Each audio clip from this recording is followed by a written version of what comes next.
expanded your business, correct? We're always doing something. Yeah. We're definitely taking over more of the management side of things in New Brunswick. That's where the franchise started 20 years ago. So we're taking over more and more of the management there. Yeah. And we're moving our office, which is super exciting. We actually just bought a building. Yeah. It's a historic property. I think 147, 148 years old in Moncton. So we're super excited about moving our team in there. When you expand, because you could be easily complacent and be happy with what you've achieved, and you run a good business and you've got all this going on here now. So you could easily just say, you know what, I got a good thing going here now. Why add the stress? Have you asked yourself that question? I do sometimes. I'm like, the easiest part of my day is doing mortgage transactions. Yeah. And I think sometimes clients are surprised when they come in and they can actually see me. I see new clients all the time. Yeah, I see existing clients too. I mean, I have about 20,000 clients, so I'm seeing people all the time. But I think they're surprised. They just assume that they're going to see somebody else on my team. Sure. But I'm in the trenches. Yeah. And I'm a deal junkie. I love doing mortgages. I'm like a dog with a bone. And I would say it's a little bit challenging right now. Spring is always very, very busy, Todd. And like we're in the thick of things right now. Yeah. But I just feel like the mental health with clients is not great. I think there's a lot of uncertainty out there. I think a lot of it has to do with, what's going on in the news. I think what's going on south of the border, tariffs on, tariffs off. Yeah. We have a federal election that's really right around the corner. And, I think it's just the uncertainty. It's really, really tough for people. And I think there's a bunch of pent-up demand in the marketplace from last year. I think when the rates were high, people are like, okay, we maybe held off on a refinance. We held off maybe buying a new home. But it's all coming to a head. Yeah. I want to ask you a question, Clinton. This is in the news, and we know we're in a federal election campaign. And there's promises or there's commitments, but I think from both political leaders, Pierre Poilievre and Mark Carney, but if I'm wrong, it's one at least, that to take the GST off new builds for less than $1.3 million or something like that. How does that work? How do the logistics of that work? So if this does come into play and the consumer is really receiving the benefit, the purchase price of a new construction home will be reduced. So you can buy a new home really for less money, because when you buy a new home right now, that includes the HST. Yeah. And the builder does the HST offsets from the goods that they paid, and then they remit whatever else is back to the Okay, so is it basically you're saving the money on the material? Is that what's going on? Saving the money on the material, on the labor, on the entire purchase price. So the purchase price includes HST. I see. So if I buy an existing structure, there's no HST. There's no HST or GST or whatever the hell we're going to call it. Okay. There's no tax. There's no tax on it. So as long as it's a residential home, the's no tax on a resale property. So if I'm a contractor and I'm building new homes and I'm remitting my and I'm paying my GST or remitting that to the government, how does that work? How does it work from the builder side of things? Well, the builder right now, they would be remitting all the HST that they would be collecting, less at whatever offsets. Obviously, if they have receipts and they paid HST out on that job, that's going to be offset on the amount that they collected. Right. That's going to be a really great question for the guests that we have coming up. We have a local real estate professional coming here on our show, and we'll do an intro to him on our next segment. But he'd be really great to talk about how does the HST work and how does it work with new construction. Right. Obviously, for me, I'm looking at the purchase price at the end of the day. Right. Yeah. And on a new construction, the purchase price includes that HST piece. Yes. But he'll likely be able to talk about the logistics of how it works on the builder side maybe a little bit better. I'm just curious how that gets taken out of the formula, that's all. Yeah, so I assume what will happen is if the HST is reduced, then the purchase price will not include HST, and the savings will be turned over to the consumer. Yeah. Do you think that'll incentivize? Because look, if you're going to buy a new home for $1.3 million or whatever it is, and you're going to potentially save $50,000 on the purchase price. I mean, that could move the needle a little bit. But really though, people are amortizing these mortgages over 25 and 30 years. Right, yeah. So any consumer out there, doesn't matter if you're a first-time home buyer or not, can finance up to 30-year amortization, even for a high-ratio mortgage. Yeah. So you'd put 5% down on the first $500 and 10% down on the amount above $500,000. Yeah. And for any consumer, first-time home buyer or not, you can do a 30-year amortization on a new construction property. So will it move the needle? I mean, any type of savings is going to be savings, and I mean that's good. Maybe more people can qualify, and it will reduce people's costs.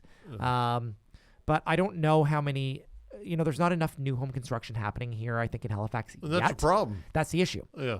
I think in other markets, they're building more. Yeah, but we need more inventory. Clearly, that's a key to all of this, is it not? We definitely need more inventory. We need a lot more construction, and it's all levels. We need apartments. We need condos. We need townhomes. We need single-family homes. We've been talking about this for years now.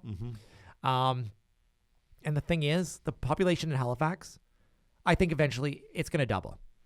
But we are just not onboarding enough new homes to keep up with the demand, and that's really what's happened here.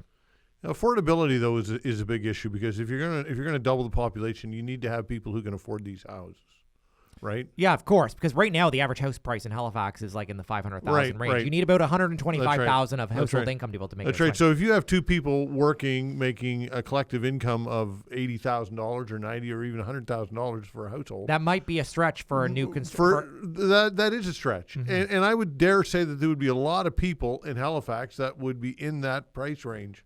So you may need to be buying a resale home, and it might be a semi-detached that is 40 years old and needs a bunch of work. Yeah. Really, that might be what you can afford. Right. But I think in a general household that has two incomes, you can typically afford something in Halifax. Yeah.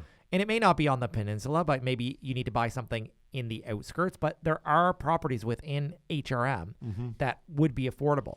And we've talked about this before.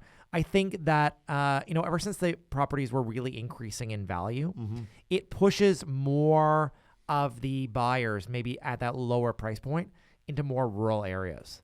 But the challenge is, then there's other costs. Like maybe you were having one car, but now you need two for your household, right? Yeah. And you have to take into account those other transportation costs. Yeah. But there's pros and cons. I think the way that people worked has also changed.